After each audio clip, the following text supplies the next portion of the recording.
This channel does not promote any violent, harmful, or illegal activities. All content provided by this channel is meant for an educational purpose only.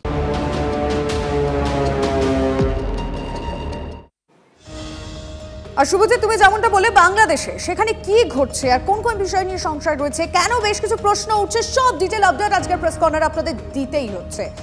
বাংলাদেশে ইসকনের আরো এক মন্দিরে হামলার অভিযোগ সামনে আসছে।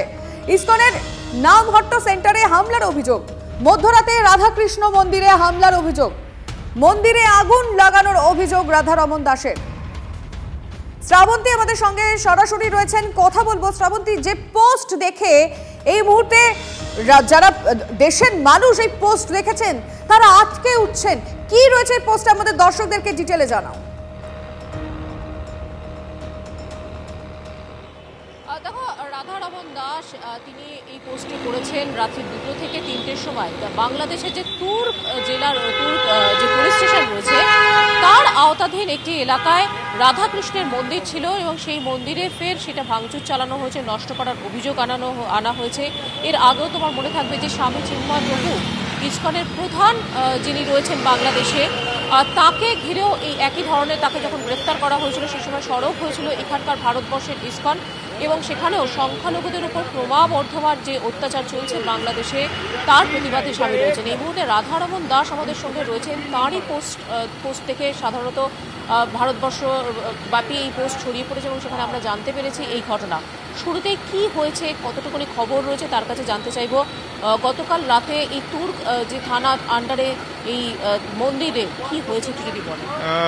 আর্লি মর্নিং আজকে সকালে 2টো থেকে 3টের মধ্যে দুষ্কৃতীরা আমাদের ঢাকা উপজেলাতে একটা ইসকনের নামহাট সেন্টার আছে, ওখানে ওরা পেট্রোল আগে ঢেলে দেয় আর পুরো মন্দিরে আগুন লাগিয়ে দেয়। তো ওখানে খুব সুন্দর লক্ষ্মীনারায়ণ বিগ্রহ, রাধাকৃষ্ণ বিগ্রহ আর যত জিনিস ছিল মন্দিরে পুরো মন্দিরটাই পুড়িয়ে দিয়েছে।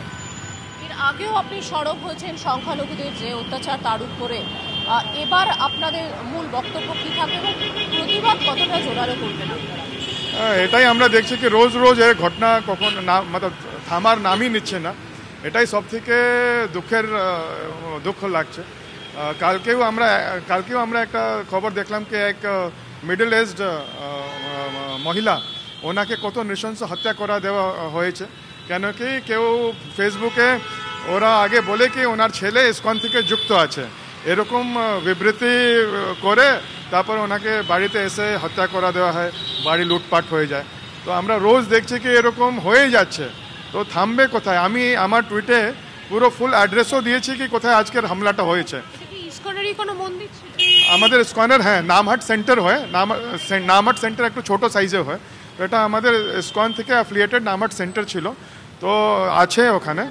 তো ওখানে এরকম কাণ্ড হয়ে গেছে। এখন অনেক লোক বলে কি এরকম কিছু হচ্ছে না, সেই জন্য আমি আজকে পুরো ফুল অ্যাড্রেস দিয়েছি। ওখানকার যে চায় ওখানে ভেরিফাই করার জন্য ওখানে গিয়ে দেখতে পারে, নিজে দেখতে পারে কি কত আমাদের সুন্দর বিগ্রহ যেটা ছিল ওদেরকেও ছাড়েনি, পুরো পুড়িয়ে দিয়েছে। লিমা, দেখো এই কথাটা কিন্তু খুব একদম ঠিক বলেছেন। অনেকেই বলছেন, বিশেষত বাংলাদেশিরা বলছেন যে ভারতবর্ষ ব্যাপী এটা একটা গুজব। একেবারে শ্রাবন্তী, তুমি প্লিজ একটু সঙ্গে থাকো।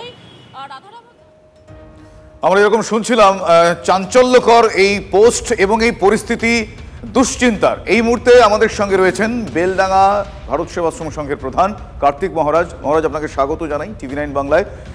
এই সময় এই মুহূর্তে দাঁড়িয়ে এই যে অস্থিরতার ছবি, শুধুমাত্র অস্থিরতা বলে থেমে থাকতে আমরা পাচ্ছি না, নিষ্ঠুরতার ছবি, কি বলবেন? যত রকম ভাষা আছে, হত্যা, লুণ্ঠন, অত্যাচার, ধর্ষণ সব হচ্ছে। সারারাত্রি ঘুমোয়নি। আজকে এক্ষুনি দিল্লিতে কথা বললাম, কি করছি সব পিটিআইতে, ওখানে রাষ্ট্রসংঘ থেকে প্রতিবাদ উঠছে। আমি বললাম এখানে 12 জন MP রয়েছে, তারা কি করছে, কিভাবে অত্যাচার হচ্ছে, কিভাবে মানুষের মানব অধিকারের কোন জায়গায় পৌঁছে গেছে। একেবারে এই শব্দবন্ধই আমাদের, হ্যাঁ বলুন, শুনতে পাচ্ছি, বলুন। হিন্দু হয়ে জন্মগ্রহণ করা, আজকে কোথায় পৃথিবীর কোথায় এরকম দেশ আছে? চারিদিকে মিডিয়া বন্ধুরা এমন ভাবে বলছেন কোন রকম কিছু আছে? আমরা চিঠি লিখেছি, মিটিং করে জানিয়েছি, কি বলছেন দেখছি ব্যবস্থা হচ্ছে 16 তারিখে আমরা রানী আশফনিতে মিটিং করেই আমরা দিল্লিতে রওনা হওয়ার ব্যবস্থা করছি। কেন্দ্রীয় সরকারের তৎপরতা নিয়ে আপনি কিছু বলবেন? কেন্দ্রীয় সরকার তো মিটিং করছে, তারা আলোচনা করছে, তারা সমস্ত ঠিক করছে। এটা তো এখন কেন্দ্রীয় সরকার তো অনেক দিক তারা চিন্তা ভাবনা করছেন। আমরা তো মরছি, সাধারণ মানুষ আমাদের মরছে, আমাদের মা ভাই বোন সেখানে দর্শিতা হত্যা হচ্ছে। সেটা নিয়ে আমরা 16 তারিখে মিটিং বসে ফাইনাল করছি দিল্লি যাব। বেশ, অনেক ধন্যবাদ আমাদের সঙ্গে কথা বলার জন্য। আমরা কথা বলছিলাম বেলডাঙ্গা ভারত সেবাশ্রম সংঘের প্রধান কার্তিক মহারাজের সঙ্গে, এবং এই পরিস্থিতি নিয়ে খুব স্বাভাবিকভাবেই দুশ্চিন্তা চারিদিকে এবং তারা বিহিত চাইছেন। একেবারেই শুভজিৎ, কারণ বাংলাদেশে একের পর এক অরাজকতা চলছে, ক্রমাগত হিন্দু নির্যাতন হচ্ছে, মুখ ঢেকে হিন্দুদের বাড়ি দখলের চেষ্টা চলছে, সাহায্য চেয়ে অসহায় মহিলার আর্তনাদ, সে ছবি এসেছে। জোর করে বাড়ি দখল, দোকান ভাঙচুরের অভিযোগ কট্টরপন্থীদের বিরুদ্ধে। ঢাকা রাজশাহী জেলার এই হাড়হীন ছবি ভাবাচ্ছে এপার বাংলাকে।